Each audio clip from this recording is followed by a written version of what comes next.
Hello everyone, I'm Kevin and I'm here at Zero Gravity Studios. I'm about to show you the mixing session for a song called Qué Hubiera Pasado by Colombian artist Ela Taubert. I also co-wrote this song and produced it, and I'm super excited to show you guys the workflow of how I did this mix and how everything came together. So let's do it.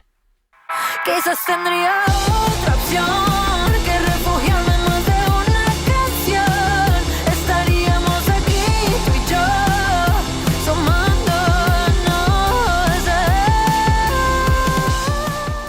Okay, so this is our mixing session for Qué Hubiera Pasado. Gotta give a huge shout out to my friend Nicolas Ramirez. I've been very inspired by his mixing template to figure out mine, and this is it. I love this workflow. I basically have a master track that is being fed by 4 auxiliaries. In my master track, I only have 2 plugins. I have a Shadow Hills compressor, which is not doing much, but to me its role is kind of like to glue the mix. Let me show you. Y ahora sé que el tiempo encuentra la forma de sanar las. Then I'm using Jason Joshua's God Particle. What I'm doing here is basically some multi-band compression, harmonic distortion, and I'm also doing limiting, but when I send my mixes to master, I turn off the limiter. So my mastering engineer has more range to work. The rest I leave on. I think the color this plugin gives to your mixes, especially if they're heavy on drums, on low end, and you want a really punchy and like industry competitive sound, I think this plugin is amazing. Okay, moving on to our submasters. I have this EQ1 to control the input level into the rest of the plugins. Another Shadow Hills compressor, doing 1 or 2 dBs of attenuation. I have a black box, is not doing that much for this specific track. Just a little bit of all harmonics. Then I have the digital V3. I'm doing some mid-side EQ. I'm doing this to open space for the vocals. And I usually always have a limiter or a clipper in my drums. So when I'm hitting the final stages of compression and my drums are already very controlled. Then I have my music submaster. In this case, I'm doing some corrective EQ, some dynamic EQ with the Pro Q3. Then I'm using Center One by Leapwing. Basically, what I'm doing is attenuating some frequencies in the center channel, and I'm pushing by 1.6 dB the side channels. They have a filter here, so I have my high pass at 224, and the low pass is not doing much. To my ear, this creates a nice pocket for the vocals, for example. Since I have this on my music submaster, there's going to be more space for the vocals. Also, the stereo width of the mix is going to be enhanced. So let me show you what this is doing.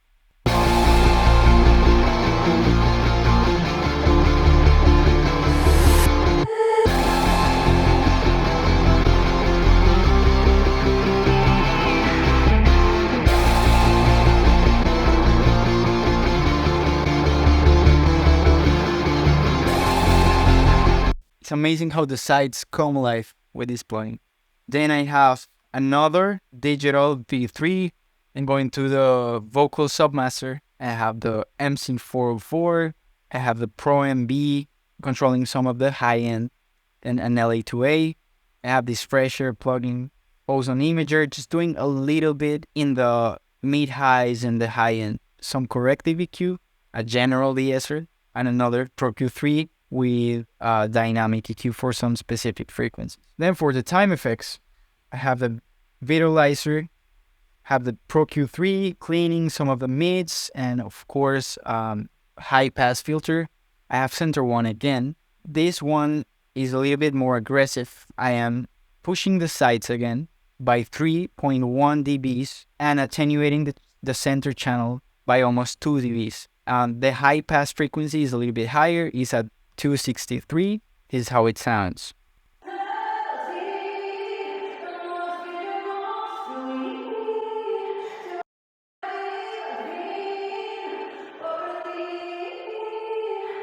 Again, it's crazy how the sides come alive. Even though these are very wet mix in terms of time effects, I wanted to have the vocals up front. I know Ela likes her vocals to be shiny, to be in your face. And the time effects are very important for this specific song and they are loud, but I needed still that space for the vocals. And center one just allowed for the vocal effects to be around, in the sides and create an amazing atmosphere for the vocals to be in the center and to be the main character of mix. Let's go to the bass. So this is how the bass sounds like.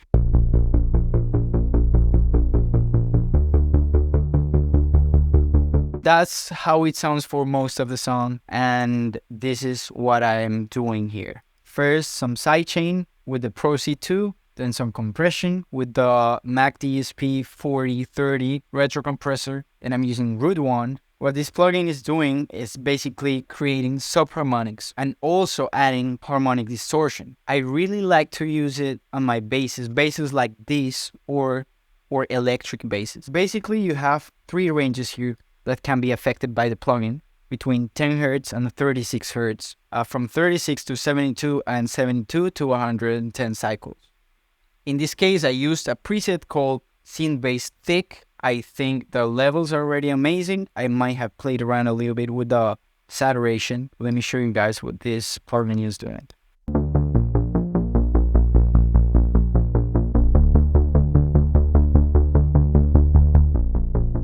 The reason why this plugin is so special is because it is very musical. The plugin is following the root note of your bass to create those subharmonics. So the subharmonics are always going to be in tune. You're probably not going to be able to hear the harmonics below 20 Hz. You're going to feel them.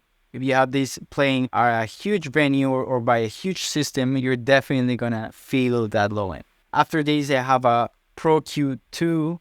I'm creating some space for the vocals here and the mids. Then I'm using center one. And I'm doing something similar to what I showed you guys before in my Submasters. I'm also just attenuating the center channel a little bit and pushing the sides again. My high pass filter is set a little bit lower. Then I have a one knob filter, which I automated. And basically during the second chorus that everything's kind of like filtered out. Then I have my parallel bass here. It's kind of like a Frankenstein version that I learned from Jason Joshua. I'm sending my bass with an auxiliary track to my parallel. I'm using this preset from Guitar, which emulates the Screamer pedal by Ibanez, which I know is the one that a lot of engineers use to create this type of parallel effect. Let me show you guys.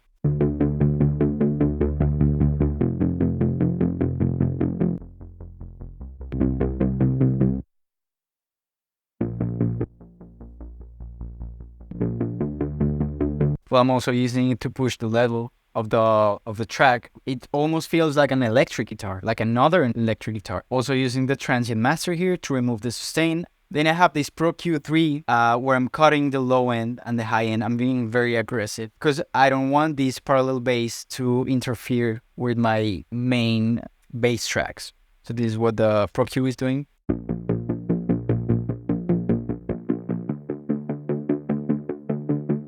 Way more focused on the mid-range. Then I have a microshift, which gives it like a phasey sound, but it also makes it super wide. And at last, we have a one knob filter that is automated. Moving on, we have these vocal chops. I think at least 90% of these chops were created with Ela's vocals. There are no samples, but they are real vocals, just altered in many ways. This is the main chop for the beginning.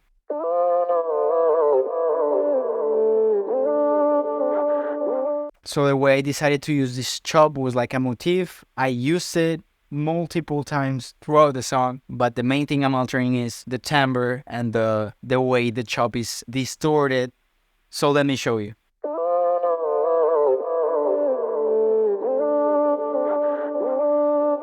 Then the same chop for the verse is a little bit different because I wanted to create a different atmosphere and to make some space for the vocals.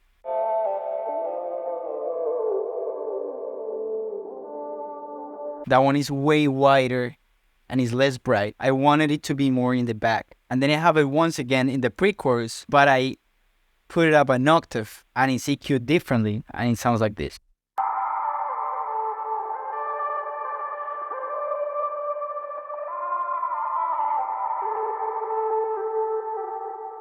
Since this was already very processed from the production, which was done on Ableton, I did very few things in the individual tracks. First job, I did some EQ, again, opening space for the vocals in the center channel. Here I was doing something similar, some mid-side EQ, just removing those mids and attenuating them for about 3 dBs. General folder for all the chubs. I have a lo-fi plugin. Distortion you can get with this plugin is amazing. Then I have a 4030 retro compressor, some harmonic distortion with the black box. Here I'm doing some even harmonics and some odd harmonics, some more EQ, attenuating a little bit of a harsh 5.3K. Going now to the guitars. These guitars were very, very processed, and Ableton, I was already doing a lot of EQ and compression there. Also printed the distortion already. So what I had to do here when I started mixing was to make them sound a little bit more interesting than what I did in the demo. It's hard when you do both, when you produce and you mix, but that's why I switched the AWs, because just the layout and the colors and the way Pro Tools is organized gives me a different set of ears, if that makes any sense, to listen to stuff. I feel like I put my engineer hat on and I can work in different ways with the audio. So these are the guitars. I recorded most of them with a baritone electric guitar. This is how they sound like in the chorus.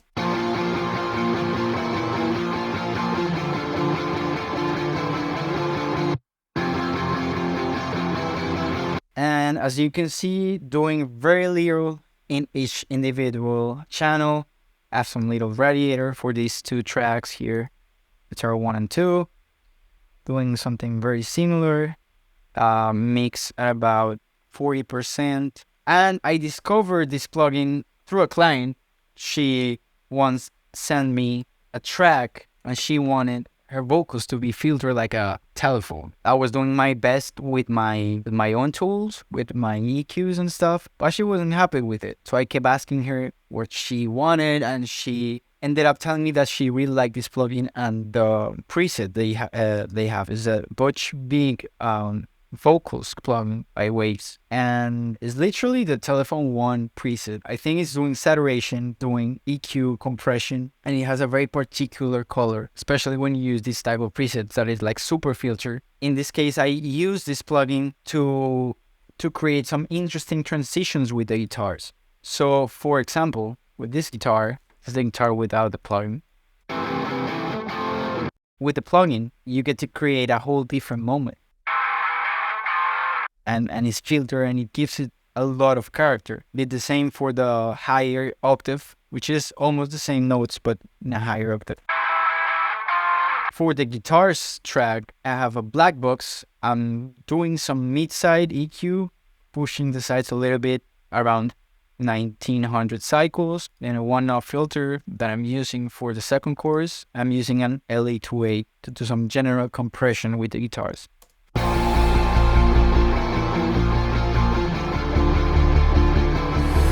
Not doing a lot, but controlling some peaks. And these 2 guitars down here, well, I had the first version of the mix. My friend Robin Rumors, one of the creators of the Leapwing plugins, told me he would like to try to reamp some of the guitars, so he did. And I ended up switching some of my original guitars for these ones, which he reamped. They sound amazing. They add a lot of energy to the mids in that chorus. There's no processing in the individual tracks, and what that shows you is that the most important step of mixing is actually recording. If you have great recording or an enhanced recording, in this case I had a decent recording of the guitars, but now I have a better one, and that's the best step you can take in a mix. And I have my vocals down here. Los muros que yo construí se hubieran caído al fin. I'm doing some heavy compression on these vocals at different stages. First of all, I have my RVox even before my EQ. Then I have my Pro Q3. I'm attenuating the lows. I'm doing some dynamic EQ at 286 Hertz. I have my MC404. Sounds something like this. Se hubieran caído al fin por ti. Quizás tendría otra opción. This is an amazing multiband compressor. Then I have an LA2A and a Pro Q3, just doing some corrective EQ here. CLA vocals, just using the spreader. Then the Pro Q3 again, some more corrective EQ. In this case, some dynamic and some corrective EQ at 3.4K. Then I have a de-esser and then the stereo maker by Brainworks. I already have the CLA vocals doing a little bit of imaging, but lately I've been adding this stereo maker to my vocal chain and it gives the like super nice imaging, especially in the highs. Let me show you. Que refugiarme más de una canción, estaríamos aquí. And we have the backing vocals here, not too different from the lead vocals, but I am distorting them a lot using the capitator. Hubiera pasado así, los muros que yo construí. Super white vocals. The way we have the backing vocals displayed here is, well, I had Ela recording doublings for the lead vocals. We don't really have harmonies, and I added an artificial lowered octave, as you can hear here. Que hubiera pasado así, los muros que yo construí. I decided to add that distortion to give the backing vocals like a different color, and also to make them more present in the mix with a different color as well. Now going to the time effects, two of my main reverbs are actually from the Al Schmidt plugin. This Al Schmidt plugin has some EQ, time effects, compression as well. I usually like to use this plugin when I'm recording vocalists so they can hear themselves mix already. They're usually going through this plugin before they hear themselves back. But in this specific case, well, the echo is so good that you can just solo the echo and just use it as a separate effect. So that's what I did. So that's what I have in my template. I have the B type in this case and also the C type. So this is the Al Schmidt B echo type.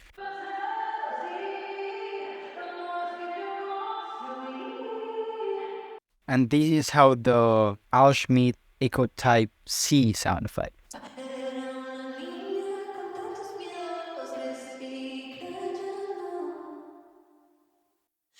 Besides that, I'm just using a slap delay, legal plate on Sound Toys. And that's pretty much it for the mix. Big shout out to my friend Robbie Rumors for allowing me to show you guys a little bit of the process of mixing and creating Qué Hubiera Pasado. He was also a very important part of the mixing process. Thank you, Robin. You can go stream Qué Hubiera Pasado on all digital platforms. You can also watch the YouTube video. Again, this is Kevin. This was the mixing session for Qué Hubiera Pasado. I hope you enjoyed, and you can follow me on my Instagram at soykevin. Have a good one.